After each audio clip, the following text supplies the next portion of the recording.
So, President Trump has officially been briefed by CENTCOM on their plans to carry out the final blow on Iran. And this involves major strikes that Iran has never seen before, which includes deploying the Dark Eagle missile, which is a hypersonic missile, the finest in the world. Now, listen to the full details of what the U.S. plans to do to Iran next. Fox News alert, it's decision time. CENTCOM Commander Admiral Brad Cooper has just briefed the president in the Situation Room about what could be the final blow. The U.S. military is preparing for a short and powerful wave of strikes. Targets include the enemy's remaining military assets, leadership, and infrastructure. Iran is proving to be very stubborn. The talks seem like they are stalled. Are you getting antsy to break the ceasefire? Well, I mean, I don't know what stubborn is, because really nobody knows what the talks are except myself and a couple of other people. They want to make a deal badly. In case the Iranians needed a little nudge, the Pentagon's contemplating bringing a brand new weapon to the battlefield. The mother of all hypersonics, the Dark Eagle. It can hit targets 2,000 miles away. The enemy's last ballistic missile launchers are in the crosshairs. B-1 bombers have been surging into the region, and they can be armed with up to 5,000 pounds of hypersonics. It's a big payload. We're about to hit day 60 of the war.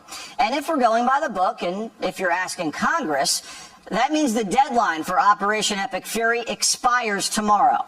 But Trump could also do what Clinton and Obama did and ignore Congress and keep firing. The Secretary of War says technically we paused the clock 2 weeks ago. Is the president intending to either seek congressional authorization for the war in Iran or send us the legally required certification that he needs an additional 30 days to remove U.S. forces? We are in a ceasefire right now, which our understanding means the 60-day clock pauses or stops in a ceasefire. If Kane's right, that means Trump has 24 hours. The president's being presented with options. On top of airstrikes, Admiral Cooper also reportedly briefed the president on seizing the strait, a ground assault on the coastline and strategic islands, which would be a shame for Iran because today they're celebrating Persian Gulf Day. Here's a quote from the gay Ayatollah.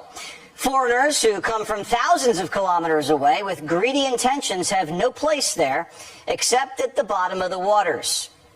Tough talk from a guy with no lips. And the only ships at the bottom of the water are Iranian.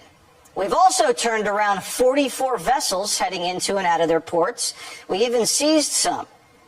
What's the regime done about it? Nothing, because they can't. The troops aboard the USS New Orleans have been enforcing the embargo in the Arabian Sea, intimidating any possible blockade runners. The USS Gerald Ford still seeing action. It's stationed in the Red Sea. We have 3 carriers in the region and a lot of firepower. The State Department's drumming up an international naval alliance in conjunction with Central Command to secure safe passage through the strait. And Friday's the deadline to get on board. We'll see if we have any takers. But America's alliances are ironclad compared to Iran's. A new Middle East is forming, and all the regime can do is watch. The Arabs and the Jews are forging a military and financial alliance. Israel just shared the Iron Dome system with the UAE. First time Israel's ever been that generous with the system. And OPEC is starting to break. The UAE just became a free agent, and they're building pipelines that skip the strait. Iran's sugar daddies, Russia and China, they're on the sidelines. You want to talk about a quagmire? Putin's getting nowhere in Ukraine. And China's economy is starting to crack. The whole Indo-Pacific is swimming with American sailors. Our special forces there have been conducting search and seizure training exercises along our Philippine allies. What are we hearing from the Iranians? They're begging us to drop the blockade. And the gay Ayatollah just announced he's going to guard his nuclear tech like his borders. President Trump says, sure you are. We want to get the nuclear dust. It's way down there. You need excavators and everything to get it. But we want to get it. We'll take it one way or the other. We'll get it. We'll either get it or we'll take it. CENTCOM's already drawn up a plan to seize the uranium. The CENTCOM commander briefed the president on that today, so we're ready. The Iranians aren't. It's actually seditious, in my opinion. You read the New York Times, you actually think they're winning the war. They're sitting in a cave and all their leaders are dead. Everyone's dead around them. Missiles are all over the place. They have no Navy, they have no Air Force, they have no nothing. We can fly right over the middle of Tehran without being shot at because they have no anti-aircraft. They have nothing. And they're reading that they're winning the war. They're trying to figure it out. They get the New York Times, I guess, in some form, and they think we're crazy.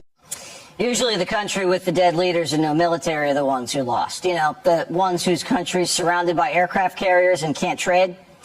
But if the Times can't define what a woman is, I'm not surprised they can't see victory. Senator Dick Blumenthal, who lied about fighting in Vietnam but is still somehow a senator, says the terrorists have us exactly where they want us. America never succeeds in war unless the American people are behind it.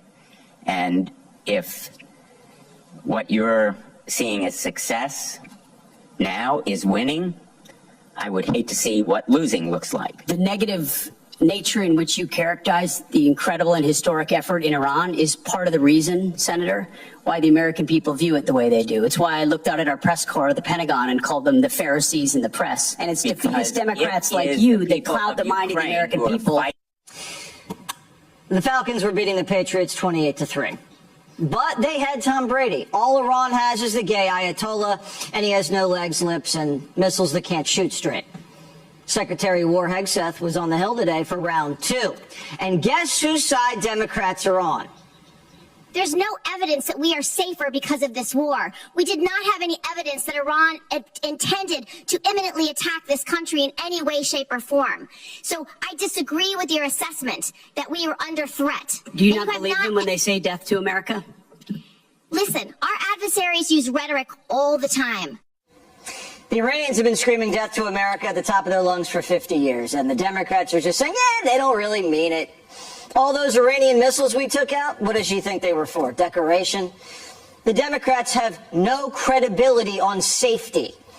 All these people getting raped and murdered is because Democrats either let criminals into the country or keep letting them out of jail. Pocahontas didn't even want to talk about the war. All she wanted to talk about was war crimes, the white-collared kind. The Financial Times reported that your broker tried to buy hundreds of shares in a BlackRock fund invested in defense companies just before the war began. The law clearly prohibits the Secretary. That entire story is false, has been from the beginning, and was made up out of whole cloth. And anybody that looks at it sees how it was worded from the beginning to make it look like I was involved in something I had nothing to do and never have. I'm not looking for money. I don't do it for money. I don't do it for profit. I don't do it for stocks. And that's part of the reason why I'm able to be effective in this job, because no one owns me. Warren wants to make Pete into the Wolf of Washington. Did you, through your broker at Morgan Stanley or otherwise, seek to invest in any defense-related funds right before Trump started the Iran war? I'll give it to you as a big, fat negative. Then let me ask you a second question. Is your broker getting your personal sign-off on any investment in individual stocks? Bigger, fatter, negative. He's not getting your sign-off before he makes investments in defense stocks? Can I refer you to your I'm not making ethics investments, agreement? Senator. Nancy Pelosi's worth $300 million. Why doesn't Warren walk down the hall and ask her about insider trading? They didn't just want to put Pete in prison. They want to fit him for the guillotine. Back in World War II, the Allies tried Nazi submarine captains for doing this exact same thing. And guess what the conclusion was? They got executed. Listen to that, Mr. Secretary. Seth's still frazzled that Pistol Pete double-tapped some coke boats. You seeing a pattern here? Democrats don't want to kill cartels or terrorists. They want to kill an American for fighting them. The military has done an outstanding job. If the Democrats want to attack the administration about anything, attack them about the price of gas. That's in bounds. That's fair, I guess, even though they had gas prices much higher. The average price of a gallon of gas is now $4.30 in this country. And you know what? And we're not going to have a nuclear weapon in the hands of Iran. The gas will go down. As soon as the war's over, it'll drop like a rock. There's so much of it. It's all over the place, sitting all over the oceans of the world. The president knows war isn't cheap and high gas prices are painful, but the thinking is no pain, no gain. And he understands driving season's around the horizon and wants to finish the job. The market had one of its best days of the year today. The Dow was up 800 points. NASDAQ and S&P closed at all-time highs. Earnings from companies like Caterpillar, huge. And the labor market looks rock solid. Initial jobless claims hitting the wires at 189,000. 189,000. Wow, that is truly incredible. We're looking at levels truly that we probably haven't seen since the late 60s. This is very, very incredible.